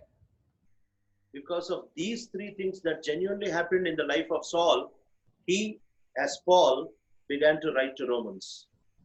ಯಥಾರ್ಥವಾಗಿ ನಿಜವಾಗಿಯೂ ಈ ಮೂರು ವಿಷಯಗಳು ಸೌಲನ ಜೀವಿತದಲ್ಲಿ ಸಂಭವಿಸಿದ್ದಕ್ಕಾಗಿ ಆತನು ರೋಮಾಪುರದ ಬರೆದ ಪತ್ರಿಕೆಯಲ್ಲಿ ತನ್ನ ಹೆಸರು ಸೌಲ್ ಅಂತ ಹೇಳಿ ಬರೆಯೋದಕ್ಕೆ ಸಾಧ್ಯವಾಗ್ತಾ ಇದೆ. The first thing is, it did not begin from me, it began by the election, the grace and the interference of the Lord Jesus Christ. ಮೊಟ್ಟ ಮೊದಲಾಗಿ ಇದು ನನ್ನಿಂದ ಪ್ರಾರಂಭವಾಗಿಲ್ಲ, ಕರ್ತನಾದ ಯೇಸು ಕ್ರಿಸ್ತರ ಆಯ್ಕೆ, ಆತನ ಚಿತ್ತ, ಆತನ ಮಧ್ಯಸ್ಥಿಕೆಯಿಂದಲೇ ಇದು ಜರುಗಿಸಲ್ಪಟ್ಟಿದೆ ಅಂತ ಹೇಳಿ ಮೊಟ್ಟ ಮೊದಲಾಗಿ ಅರ್ಥ ಮಾಡ್ಕೊಂಡಾಗ. Secondly, I didn't know what to do. My self-righteousness fell to the ground. I knew that I was the greatest of all sinners. ಎರಡನೇದಾಗಿ, ನಾ ಏನ್ ಮಾಡ್ಬೇಕು ನನ್ಗೆ ಗೊತ್ತಿಲ್ಲ, ನನ್ನ ಸ್ವನೀತಿ ಬಿಟ್ಟಿತು, ಮುರಿಯಲ್ಪಟ್ಟಿತು, ನಾನು ಪಾಪಿಗಳಲ್ಲಿ ಪ್ರಮುಖನು, ನಿಸ್ಸಹಾಯಕನು ಅಂತ ಹೇಳಿ ಒಪ್ಪಿಸಿಕೊಂಡಾಗ ಆ ಕಾರ್ಯ ಜರುಗಿತು. And thirdly, it is not because of a prayer or it is not because of something, but he said, I just don't know what to do. And he asked the Lord, Lord, what should I do? ಇದು ಮೂರನೇದಾಗಿ, ಯಾವುದೋ ಒಂದು ಪ್ರಾರ್ಥನೆ ನಿಮಿತ್ತವಾಗಿ ಅಲ್ಲ. ಓ ಕರ್ತನೆ, ನನಗೆ ಏನು ಮಾಡೋದು ಗೊತ್ತಿಲ್ಲ, ನಿಸ್ಸಹಾಯಕನು, ನಾನು ಪರಿಪೂರ್ಣವಾಗಿ ನಿನ್ನ ಮೇಲೆ ಆತ್ಕೊಳ್ತಾ ಇದ್ದೇನೆ ಅಂತ ಹೇಳಿ ನಿಸ್ಸಹಾಯಕ ಸ್ಥಿತಿಯಲ್ಲಿ ಬಂದಾಗ ಈ ಕಾರ್ಯ ಜರುಗಿಸಲ್ಪಟ್ಟಿದೆ. I believe that people who have never come into that question, what should I do, can never be born again. ನಾನು ನಂಬುತ್ತೇನೆ, ಜನರು ಕರ್ತನೇ ನಾನೇನು ಮಾಡಬೇಕು ಅನ್ನುವಂತ ಪ್ರಶ್ನೆ ಅವರು ಹಾಕಿಕೊಳ್ಳದೆ ಹೋದರೆ ಅವರು ತಿರುಗಿ ಜನ್ಮ ಹೊಂದಲಾರದಂತವರಾಗಿದ್ದಾರೆ. Even Nicodemus came and asked, Lord, what is being born again? He didn't say, okay, being born again, I understood it, I'll go search my Bible and I will be born again. ನಿಕೋದೇಮನು ಕೂಡ ರಕ್ಷಣೆ ಅಂದ್ರೆ ಹಿಂಗಲ್ಲ, ನೀ ಹೇಳದಲ್ಲ, ನಾನು ಅರ್ಥ ಮಾಡ್ಕೊಂಡಿದ್ದೀನಿ, ನಾನು Bible ನಾನು ಹುಡುಕ್ತೀನಿ, ಆ ಬೈಬಲ್ ನಲ್ಲಿ ಪರಿಶೋಧಿಸಿ ನಾನು ರಕ್ಷಣೆ ಹೊಂದ್ತೀನಿ ಅಂತ ಹೇಳಿ ಆತ ಹೇಳಿಲ್ಲ. He asked, Lord, what are you talking? What is being born again? ಆತ ಪ್ರಶ್ನಿಸ್ತಾ ಇದ್ದಾನೆ, ಕೇಳ್ತಾ ಇದ್ದಾನೆ, ಕರ್ತನೆ ನೀ ಏನ್ ಹೇಳ್ತಾ ಇದ್ದಿ, ತಿರುಗಿ ಜನ್ಮ ಹೊಂದೋದಂದ್ರೆ ಏನು ಅಂತ ಹೇಳತ್ತ ಪ್ರಶ್ನಿಸ್ತಾ ಇದ್ದಾನೆ. If this has never happened in your life, today is the day of salvation. At least today ask God, Lord, I just don't know what to do. I come into your presence. ಒಂದ್ ವೇಳೆ ಇದು ನಿನ್ನ ಜೀವಿತದಲ್ಲಿ ಆಗಿಲ್ಲ ಅಂದ್ರೆ ಇದೇ ರಕ್ಷಣೆ ದಿನ ಕರ್ತನ ಹತ್ರ ಹೋಗು. ಕರ್ತನೆ ನನಗ್ ಗೊತ್ತಿಲ್ಲ ಏನ್ ಮಾಡ್ಬೇಕು, ದಯಮಾಡಿ ತಿಳಿಸು, ನಾ ರಕ್ಷಣೆ ಹೊಂದೋದಕ್ಕಾಗಿ ಏನ್ ಮಾಡ್ಬೇಕಂತ ಹೇಳಿ ನಂಗೆ ತಿಳಿಸು ಅಂತ ಕೇಳಿದ್ರೆ ಕರ್ತನೆ ನಾನು ರಕ್ಷಣೆ ಹೊಂದೋದಕ್ಕೆ ಮಾರ್ಗ ತೋರಿಸ್ತಾನೆ. And this doesn't end with the day of salvation. Even when he was dying, Apostle Paul was telling, I was not disobedient to that vision, Acts of the Apostles 9 vision in my life. ಈ ರಕ್ಷಣೆ ಹೊಂದಿದ ತಕ್ಷಣವೇ ಇಲ್ಲಿಗೆ ಈ ದರ್ಶನ, ಈ ಪ್ರತ್ಯಕ್ಷತೆ ಮುಕ್ತಾಯ ಆಗೋದಿಲ್ಲ. ಅಪೊಸ್ತಲನಾಗಿರುವಂತ ಪೌಲನು ತಾನು ಮರಣ ಹೊಂದುವಂತ ಸಂದರ್ಭದಲ್ಲೂ ಕೂಡ ಆತ ಹೇಳ್ತಾ ಇದ್ದಾನೆ ಏನಂದ್ರೆ, ನಾನು ಆ ದಿನ ಹೊಂದಿರುವಂತಹ ರಕ್ಷಣೆ ಹೊಂದಿದ ದಿನದ ಹೊಂದಿರುವಂತಹ ಆ ದರ್ಶನ, ಆ ಪ್ರತ್ಯಕ್ಷತೆಗೆ ನಾನು ಇಲ್ಲಿಯವರೆಗೂ ಅವಿಧೇಯನಾಗಿಲ್ಲ. ಈ ರಕ್ಷಣೆ ಕಾರ್ಯ ಅಲ್ಲಿಯವರೆಗೂ ಕೊನೆ ಸಾಗುವಂತದ್ದಾಗಿದೆ. Even today, before taking part in the table, examine your life. ಈ ದಿನ ಕೂಡ ಮೇಜಿನಲ್ಲಿ ಪಾಲೋದಕ್ಕಿಂತ ಮುಂಚೆ ನಿನ್ನ ಜೀವಿತ ಪರೀಕ್ಷಿಸ್ಕೋ. Let us examine our lives to see whether we have forgotten this vision or not. ನಾವು ಪರೀಕ್ಷಿಸಿಕೊಳ್ಳೋಣ, ಪರಿಶೀಲಿಸಿಕೊಳ್ಳೋಣ. ಏನಂದ್ರೆ ಈ ದರ್ಶನ, ಈ ಪ್ರತ್ಯಕ್ಷತೆಯನ್ನು ನಾವು ಮರ್ತು ಹೋಗಿದ್ದೇವಾ ಅಥವಾ ಗುರುತಿಸ್ಕೊತಾ ಇದ್ದೇವಾ? Have you understood that it is not because of you? Even now what you are is not because of you. Every second is not because of you. It is because of him. ಅರ್ಥ ಮಾಡ್ಕೊಂಡಿದೀಯಾ? ಇವತ್ತೇನಾಗಿದೆ ನೀನು ನಿನ್ನ ನಿಮಿತ್ತವಾಗಿಲ್ಲ. ಈ ಪ್ರತಿ ಕ್ಷಣ ಪ್ರತಿ ಘಳಿಗೆ ನೀನ್ ಏನಾಗಿದ್ದೀಯೋ ಏನಾಗ್ತಾ ಇದೆಯೋ ನಿನ್ನ ನಿಮಿತ್ತವಾಗಿ ಅಲ್ಲ, ಆತನ ನಿಮಿತ್ತವಾಗಿಯೇ ಅಂತ ಹೇಳಿ ನಿನ್ನ ಅರ್ಥ ಮಾಡ್ಕೊಂಡಿದೀಯಾ? ಅರ್ಥ ಮಾಡ್ಕೊಳ್ಬೇಕಾಗಿದೆ. And secondly, do you understand that self-righteousness has to fall, has to go blind not only Acts 9, it has to go blind every day of Paul's life. ಎರಡನೇದಾಗಿ ಸ್ವನೀತಿ ಅನ್ನುವಂಥದ್ದು ಸಂಪೂರ್ಣವಾಗಿ ಬೀಳಲ್ಪಡಬೇಕು, ಮುರಿಯಲ್ಪಡಬೇಕು, ಕುರುಡಾಗಬೇಕು. ಅದು ರಕ್ಷಣೆ ಹೊಂದಿದ ದಿನಕ್ಕೆ ಅಷ್ಟೇ ಅಲ್ಲ, ಅದು ಅಪೊಸ್ತಲನಾದಂತ ಪೌಲನ ಜೀವಿತದಲ್ಲಿ ಮರಣದವರೆಗೂ ಅಂತ್ಯದವರೆಗೂ ಕೊನೆಸಾಗಿದ್ದಂತೆ ನನ್ನ ಜೀವಿತದಲ್ಲಿ ಕೂಡ ಈ ಸ್ವನೀತಿ ಅನ್ನುವಂತ ಸ್ವನೀತಿ ಬೀಳುವಂತದ್ದು ಮುಂದೆ ಸಾಗ್ತಾನೆ ಇರಬೇಕು. And thirdly, maybe you have come to a stage where you have read the Bible, you've heard so much messages and you say, I know what to do, Lord, I will do, and then you do this. ಕಡೆಯದಾಗಿ ನೀನು Bible ಓದಿರ್ತಿ, ಧ್ಯಾನ ಮಾಡಿರ್ತಿ, ಕರ್ತನೆ ನಾ ಇದು ಮಾಡೋದನ್ನ ಗೊತ್ತಾಗಿದೆ, ನೀನು ನಂಗೆ ತಿಳಿಸಿದಿ, ನಾ ಇದು ಮಾಡ್ತೀನಿ, ಅದಾದ್ಮೇಲೆ ನೀವ್ ಮಾಡು ಅಂತ ಹೇಳಿ ಈ ಸ್ಥಿತಿಗೆ ಬಂದಿದೀಯಾ? Even till the day of death, with all our Bible knowledge, with all our gifts and talents, we should tell, Lord, I don't know, somehow help me, I only depend on you, take me through this, I don't know how you will do it according to your will. ಕಡೆಯವರೆಗೂ ಮರಣದವರೆಗೂ ನಮ್ಮ Bible ಜ್ಞಾನ, Bible ಬಗ್ಗೆ ಅತಿ ವಿಸ್ತಾರವಾದಂತ ಜ್ಞಾನ ಗೊತ್ತಾಗಿದ್ರು ಕೂಡ ಕಡೆಯವರೆಗೂ ಕರ್ತನೆ ನಾನು ಏನ್ ಮಾಡ್ಬೇಕು ನನಗೆ ಗೊತ್ತಿಲ್ಲ, ನನ್ನ ವರಗಳು ನನಗೆ ಹೊಂದಿರುವಂತ ಕ್ಷಣದಿಂದ ನಾನು ಏನ್ ಮಾಡ್ತೀನೋ ನನಗ ಅದು ಬೇಕಾಗಿಲ್ಲ, ಕರ್ತನೆ ನಾನು ಏನ್ ಮಾಡ್ಬೇಕು ನನಗೆ ತಿಳಿಸು, ಅದನ್ನ ನನಗೆ ಬೋಧಿಸು, ಅದನ್ನೇ ನಾನು ಮಾಡ್ತೀನಿ ಅಂತ ಹೇಳಿ ಕಡೆಯ ತನಕ ಇದೇ ದರ್ಶನದಲ್ಲಿ ಮುಂದೆ ಸಾಗ್ಬೇಕು. May we not be disobedient to the call from heaven even till the day of our death. ನಮ್ಮ ಮರಣದವರೆಗೂ ಪರಲೋಕದ ಆ ದರ್ಶನಕ್ಕೆ, ಆ ಕರೆಯುವಿಕೆಗೆ ನಮ್ಮ ಹೃದಯ ಅವಿಧೇಯವಾಗದಂತೆ ನೋಡಿಕೊಳ್ಳಬೇಕು. Never say, I understood, 3 days fasting prayer, this work will be over. ಎಂದಿಗೂ ಹಿಂಗ್ ಹೇಳಕ್ ಹೋಗ್ಬೇಡ್ರಿ, 3 ದಿನ ಉಪವಾಸ ಪ್ರಾರ್ಥನೆ ಇರ್ತೀನಿ, ಈ ಕೆಲಸ ಮುಗಿದು ಹೋಗ್ತದೆ. You have to say, Lord, even after I fast 3 days, I don't know, Lord, you have to do it. ಹೀಗೆ ಹೇಗೆ ಹೇಳ್ರಿ, ಕರ್ತನೆ ನಾನು 3 ದಿನ ಪ್ರಾರ್ಥನೆ ಮಾಡ್ತೀನಿ, ಉಪವಾಸವೇ ಇದ್ದರು ನಾನು ಏನ್ ಮಾಡ್ಬೇಕು ಗೊತ್ತಿಲ್ಲ, ನಿಮ್ ಚಿತ್ತ ಮಾಡ್ರಪ್ಪ, ನಾ ಪ್ರಾರ್ಥನೆ ಮಾಡಿದ ನಂತರ ಕೂಡ ನಿಮ್ ಚಿತ್ತಕ್ಕೆ ಒಪ್ಪಿಸ್ಕೊತೀನಿ. This continuous dependence on God. ಸತತವಾಗಿ ಪರಿಪೂರ್ಣವಾಗಿ ಕರ್ತನ ಮೇಲೆ ಆಧಾರವಾಗಿ ಅವಲಂಬಿತವಾಗಿರುವುದು. Then the Lord will definitely bring us into the book of Romans. ಅವಾಗ ಖಚಿತವಾಗಿ ತಪ್ಪಲಾರದೆ ದೇವರು ನಮಗೆ ಕರ್ತನ ನಮಗೆ ರೋಮಾಪುರದವರ ಪುಸ್ತಕಕ್ಕೆ ತರ್ತಾನೆ. Let us examine our lives and then take part in the journey. ನಮ್ಮ ನಾವು ಪರಿಶೀಲಿಸಿಕೊಂಡು ಮೇಜಿನಲ್ಲಿ ಪಾಲು ಹೊಂದೋಣ. And few announcements. ಕೆಲವು ಪ್ರಕಟಣೆಗಳಿವೆ. We will continue to post messages because for few more days, Saturdays and Sundays, there is lockdown in Bidar. ಬರುವಂತ ದಿನಗಳಲ್ಲಿ ಶನಿವಾರ ರವಿವಾರ ಬೀದರ್ನಲ್ಲಿ lockdown ಇದ್ದ ಪರಿಸ್ಥಿತಿಗೆ ಕೂಡ ಲಾಕ್ಡೌನ್ ಪರಿಸ್ಥಿತಿ ಇದ್ದಕ್ಕಾಗಿ ಸತತವಾಗಿ ನಾವು ಇನ್ನೂ ಕೆಲವು ದಿನಗಳು ವಿಡಿಯೋಸ್ಗಳು ನಿಮ್ಗೆ ನಾವು ಕಳಿಸ್ತೇವೆ. And even if the lockdown is over, until we tell you, we inform you, please stay at home and don't invite others. If you want, you can send them this link or any other link wherein they in their own homes can hear the word of God. ದಯಮಾಡಿ ಈ lockdown ಇನ್ನು ಹೆಚ್ಚಿಗೆ ವಿಸ್ತರಿಸಿದ್ರು ಕೂಡ ಪ್ರಾರ್ಥನೆ ಮಾಡ್ರಿ. ಮತ್ತೆ ಏನಂತಂದ್ರೆ ನಿಮ್ ಮನೆಯಲ್ಲೇ ಸೇರ್ಬರ್ರಿ. ಈ ಲಿಂಕ್ ನಿಮ್ಗೆ ಕಳಿಸ್ತಾ ಇದ್ದೇವೆ. ಈ ಲಿಂಕ್ ನೀವು ನೋಡ್ರಿ ಅಥವಾ ಬೇರೆ ಲಿಂಕ್ಸ್ಗಳು ಕೂಡ ಬೇರೆಯವ್ರಿಗೆ ಕಳಿಸ್ರಿ. ಆದ್ರೆ ಬೇರೆಯವರನ್ನು ನಿಮ್ಮ ಕುಟುಂಬಕ್ಕೆ ಆಹ್ವಾನಿಸಬೇಡ್ರಿ. ನಿಮ್ಮ ಕುಟುಂಬದಲ್ಲೇ ನೀವು ಮಾತ್ರ ಸೇರ್ಬೇಡ್ರಿ. And please don't invite trouble in the name of church and in the name of God. ದಯಮಾಡಿ ಸಭೆಯ ಹೆಸರಿನಲ್ಲಾಗಲಿ ಕರ್ತನಾದ ಯೇಸು ಕ್ರಿಸ್ತರ ಹೆಸರಿನಲ್ಲಾಗಲಿ ಸಮಸ್ಯೆಯನ್ನು ನೀವು ಆಹ್ವಾನಿಸಬೇಡ್ರಿ, ಸಮಸ್ಯೆಯನ್ನು ಸೃಷ್ಟಿ ಮಾಡಬೇಡ್ರಿ. We'll close with a word of prayer. ಒಂದು ಪ್ರಾರ್ಥನೆಯ ಮಾತಿನಿಂದ ನಾವು ಮುಗಿಸ್ತೇವೆ. ದೇವಾನಂದ ಪರಿಶುದ್ಧ ತಂದೆ, ಪ್ರೀತಿಯುಳ್ಳ ಸ್ವಾಮಿ, ನಿನ್ನ ಪರಿಶುದ್ಧವಾದಂತ ನಾಮದಲ್ಲಿ ದೇವ ನಿನ್ನ ಸ್ಪಷ್ಟವಾದಂತ ವಾಕ್ಯ ವಿವರಣೆಗಾಗಿ ಸ್ತುತಿ ಸ್ತೋತ್ರಗಳು ಸಲ್ಲಿಸ್ತೇವೆ. ಹೊತ್ತನೇ ದೇವ